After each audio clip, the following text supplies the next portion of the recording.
Climate change is a reality, and the Kahnawà Environment Protection Office is studying its effects on our local shorelines and also the potential of flooding in this area.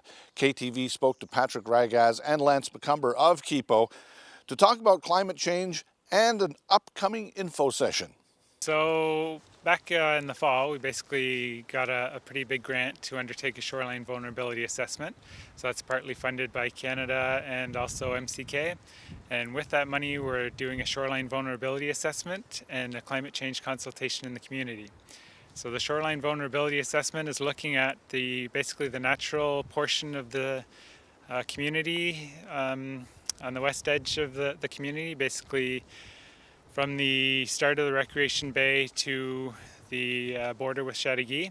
And over the years, there's been quite a bit of erosion that's occurred along that stretch.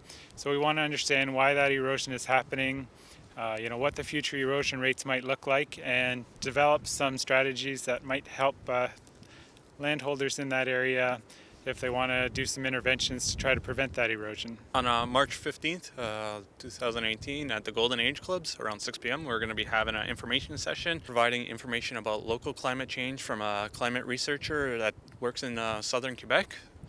He's going to give us an idea of what's happening, the changes in the climate, and also he's done a fair amount of work near Kahnawà. So we're going to have Brendan Montour from Public Works. He's going to be talking about the flooding events for Kahnawà, its emergency response.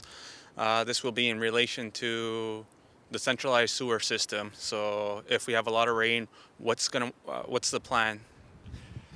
Yeah, so basically we're hoping people will come out to this event. There is quite a bit of snow left on the ground and water levels in the St. Lawrence are high, so we do expect there to be the potential for flooding again this year. Be a great chance to get updates on the situation for this year. Provide any feedback you have on climate change changes that you've been noticing. There's a free meal involved, so that's always great. And the event's going to be taking place at the Golden Ages Club between 6 and 8 o'clock on March 15th.